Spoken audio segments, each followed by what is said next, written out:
ये वीडियो उन स्टूडेंट के लिए है जो स्टूडेंट पूरे साल मोबाइल चलाते हैं और जब थोड़ा समय बचता है तो क्या कहते हैं, हम पढ़ाई कर लें। ठीक है, तो या फिर मोबाइल चलाते हैं या फिर खेला करते हैं, फिर कहते हैं अब तो बस पेपर की डेट आ गई है तो चलो पढ़ाई कर लेते हैं। मतलब डेट आने का इंतजार करते हैं कि चलो डेट आए तो पढ़ाई कर लें। तो मैं इस वीडियो को शुरू करने से पहले 2 लाइनें कहना चाहूँगी।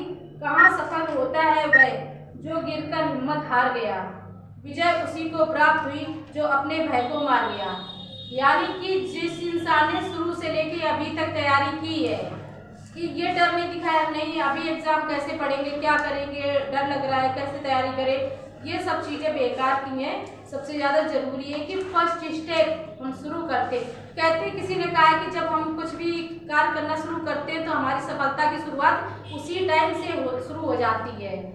तो अब इसी के साथ में कुछ ऐसी बातें बताऊंगी जिसके द्वारा आपको अच्छे नंबर प्राप्त हो सकते हैं।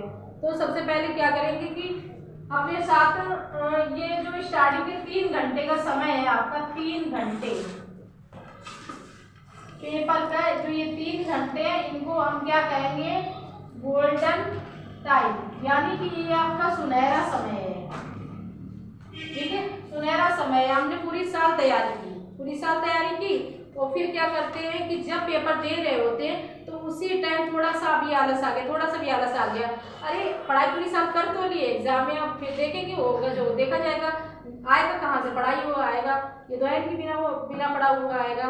तो एग्जाम के टाइम उसी चीज़ को एक बार फिर रिवीजन कर लो।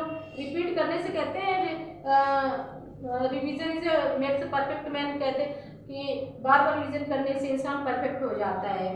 ठीक है, तो रिवीजन बहुत जरूरी है। तो यहाँ पर ये जो लास्ट का समय गोल्डन टाइम है तुम्हारे लिए, अगर तुम सपोज दैट पेपर देने के लिए जाते हो, ठीक है, सोनी साख के पेपर देने के लिए जाते हो तो वहाँ पर क्या करते हो, इनकी सोनी साख की तरह सोने लगते हो, हैं, तो तुम्हारा पेपर हो गया तो वहाँ पर सोना नहीं है जाके।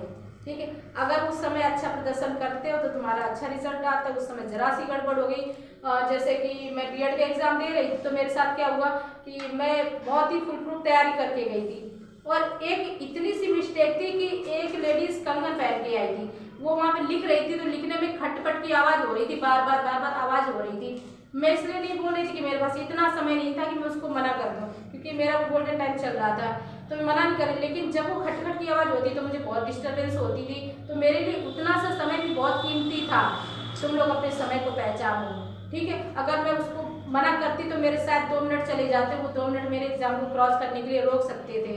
मैंने उन 2 मिनट को बर्बाद नहीं किया, तो तुम लोग इस चीज़ को समझो। ठीक है, नंबर 1 गोल्डन टाइम है, मैं बता दिया। पेपर जैसे ही आपको मिलता है पेपर, तो सबसे पहले हम क्या करते हैं कि उसको ना तो कॉपी पे रोल नंबर डालेंगे ना कुछ करेंगे। सबसे पहले हम पेपर को लेंगे, उसको अच्छे से रीडिंग करेंगे, देखिए कौन से क्वेश्चन आ रहे हैं कौन से नहीं आ रहे हैं। इसके बाद एग्जामिनर से पूछेंगे तभी रोल नंबर भरेंगे। अगर क्योंकि तुम लोग फ्रेश हो, 10th क्लास के स्टूडेंट हो, 12th में पेपर दिए होते तो मालूम रहता है। ठीक है, एग्जामिनर से पूछ के ही रोल नंबर भरेंगे, पहले अपने आप ओवर कॉन्फिडेंस नहीं दिखाएंगे। ठीक, इसके बाद क्या करेंगे, पेपर की रीडिंग कर ली, अच्छी तरीके से टिक लगा लिए, कौन कौन से क्वेश्चन आ रहे हैं, जो क्वेश्चन आ रहे हैं उन क्वेश्चन को पहले अटेम्प्ट कर लेंगे। और स्टार्टिंग के 3 या 4 पेज कम से कम ऐसे होंगे जिनको अच्छी तरीके से हेडिंग डाल के ही तुमको कॉपी पे मतलब हेडिंग डाल के ही आंसर दोगे। और जितनी ज़्यादा हेडिंग अगर डालते हो एग्जाम में, हेडिंग से बहुत इंपॉर्टेंट, ये जितनी ज़्यादा हेडिंग डालोगे उतने ज़्यादा नंबर मिलेंगे। एग्जामिनर डिटेल नहीं पढ़ता है, हेडिंग पे जल्दी नजर जाती है, हेडिंग को देख के उसको आपको नंबर देता है। ठीक है, फोन पे पर 100 रुपए मिले।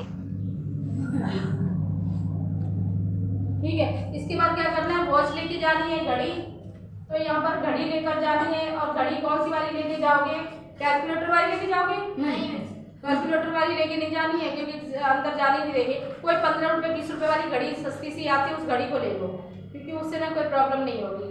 कि वहाँ पर रूम में घड़ी नहीं लगी होती है, बहुत जगह नहीं लगी होती है, बहुत जगह लगी होती है। तो अपना टाइम देखो कि इस क्वेश्चन को करने में मैंने कितना समय वेस्ट किया और हमारे पास कितना समय बचा हुआ है। जितना समय बचा हुआ है लास्ट में लॉन्ग क्वेश्चन करनी है, स्टार्टिंग में लॉन्ग क्वेश्चन लेके मत बैठ जाना। ठीक है, लास्ट में करना। उस लॉन्ग क्वेश्चन के लिए हमारे पास समय कितना बचा है, हमें 5 या 10 मिनट पहले पेपर खत्म करना है, क्योंकि उसके बाद हमें पूरे नोटबुक की रीडिंग करनी है, पढ़ना है, मतलब हल्के हल्के से देखना है कि कहीं कुछ छूट तो नहीं है, कोई क्वेश्चन तो नहीं छूट रहा है। ठीक है, इसके बाद क्या करना है आपको, वो जो बचा हुआ समय उसमें तो इस तरीके से देखना है पेपर को। इसके बाद एक मेन इंपॉर्टेंट चीज़ और बता दी मैं कि आपको प्रत्येक पेज पर अपना रोल नंबर लिखना है। पेज पर नहीं कह सकते हैं,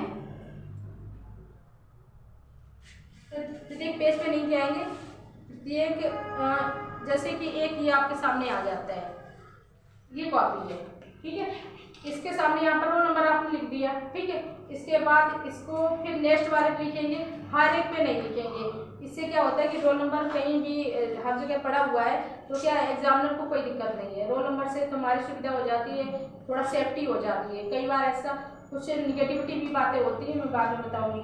ठीक है, इस तरीके से जो प्रश्न नहीं आते उन प्रश्नों को बाद में करना है, जो आते हैं उनको पहले कर लेना है, जो आज का हर समस्या का समाधान होता है।